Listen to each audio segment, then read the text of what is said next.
Whenever I come out on location, it's always important for me to have a plan. I always know exactly what I'm going to be doing, and this allows me to make the most of my time on location. So this is what we're going to be talking about today: the importance in planning your shoots and a key pitfall to avoid when doing so. So let me explain a little bit about where I am this morning. This morning I'm come to Derwent Water near Keswick in the Northern Lake District, and I've come here really for one reason, and that is last time you saw me I was at Brothers Water, and immediately after that I started to have some very severe abdominal pain. And it was so bad that I ended up having to be taken to accident and emergency at Carlisle Hospital, where I was diagnosed with gallstones, and that was just before Christmas. And so I've really, in the last 2 weeks, been trying to get back to fitness and recovering from that. And again, this means that I can't do too much strenuous exercise. It's left me feeling very, very drained. I don't have an awful lot of energy. So once again, I've had to come to a location that's close to the car park, so I haven't got to walk too far. So that's why I'm here today at Derwent Water. As I explained last week, I do find it very distracting creating these videos, filming these videos, and trying to do photography at the same time. My photography is a lot better when I'm not trying to film myself. And in this new approach that I have been trialing in the last couple of videos, I have already got my first shots of the day. I made sure that I got those shots in the bag, and I took them just over there.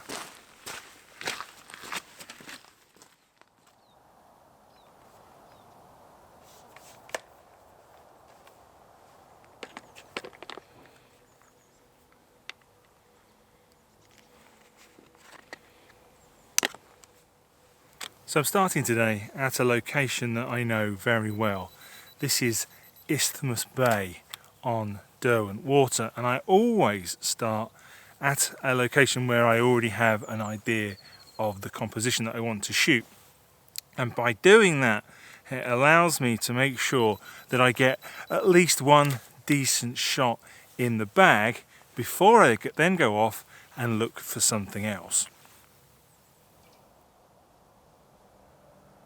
So here at Isthmus Bay we've got this old concrete jetty, and although I've shot here many times before, I've never managed to get a portfolio quality shot. And I think part of that problem is that the fact that there are some boulders here on the right hand side, and that makes it quite difficult to frame the shot. What I've needed in the past is for the water level to be a lot higher so that I can just focus on the jetty and the boulder that sits immediately next to it. And that's exactly what I've got this morning. The water level is much higher than I would normally have when I come here. And so that means that I can get a shot that's a little bit more balanced. Again, the thing I need to remember is to get a shot in portrait orientation as well. And I always bang on about this, but I do always try to get both portrait and landscape orientation shots at each location that I visit.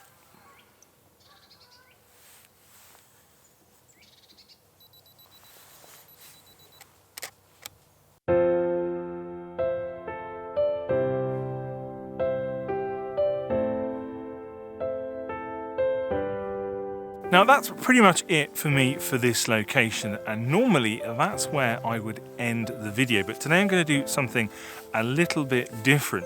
See, what I would normally do is, having shot the location that I know, the composition that I already have had prepared, after I've done that I would normally head off and explore and look for something else, for something new. Now, as I've said before, filming these videos is very distracting, and so I would normally end the video and then go off and do that. But today I'm actually going to bring you along on the journey with me and try and share a little bit about how I explore new locations and look for new compositions. Face to face in this trashy bar, another glass and I am going places, makes me laugh. As I was looking at the map last night, checking out Isthmus Bay, I noticed that there was a path that would lead through to the other side where I could get a view looking towards Hall's End.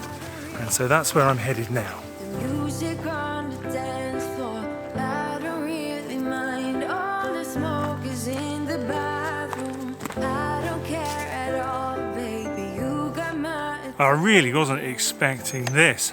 I've come through to the other side of Isthmus Bay, and I've got this fantastic view across towards Hall's End, and a lovely view of what I think is Grisdale Pike. And it's still reasonably calm. I think I've missed the best of the reflections. The wind's just picking up. But it's a lovely view, and not one that I think I've ever really seen before, or certainly not ever sort of paid much attention to before. So yeah, this is a bit of a surprise. So I've just framed up a very simple shot. I've just filled the frame with the boats and the marina and Grisdale Pike and the big house, and also a bit of this hill that's in front, which is called Swinside. And very simple. The thing is, it's a very flat shot. It's a long-ish lens shot. I'm at 70mm. And that flattens the perspective, and I lose the depth that I would normally like to try and get in one of my shots. So this probably isn't the composition that I would take forward, but it is at least a nice little shot for this morning.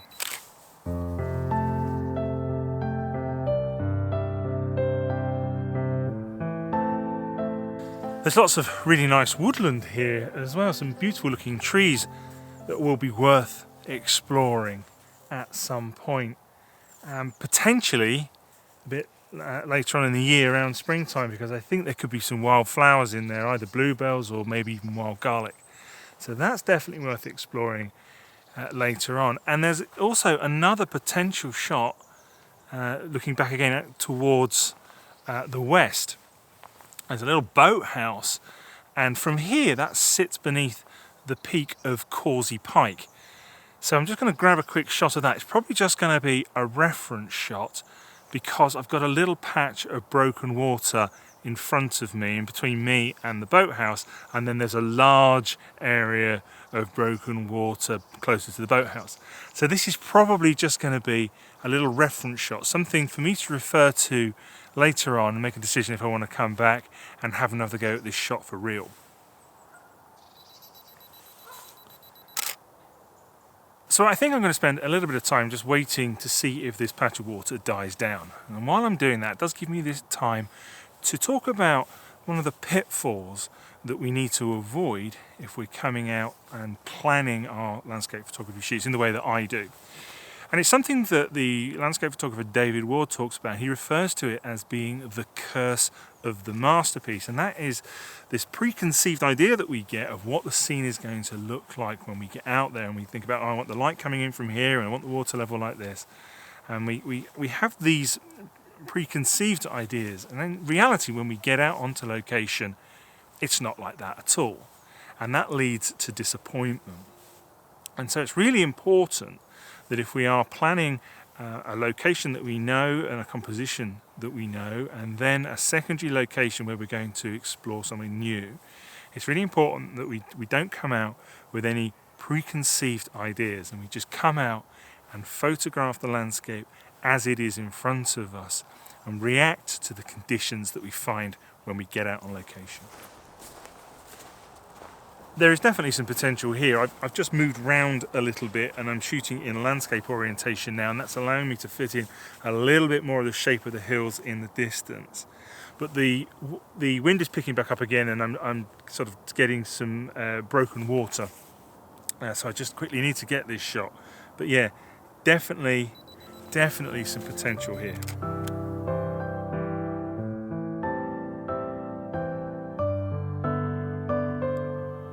So that's a little bit of an insight into how I plan a landscape photography shoot to make sure that I make the most of my time on location.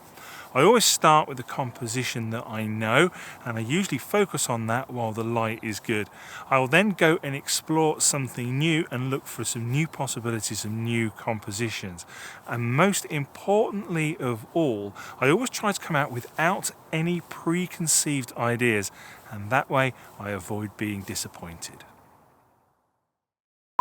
As with any of these kind of really popular locations by the edges of the lake, you do often bump into other photographers. I haven't got it to myself this morning. Bumped into a chap called David, and we've actually met before. David was he was in the audience when I was doing my talk at the Northern Photography Show. Wasn't there to see me, he was obviously there to see Thomas Heaton. But David's just started up his own YouTube channel. Been doing it for a couple of months. So if you want to check that out, I'll leave a link in the description below.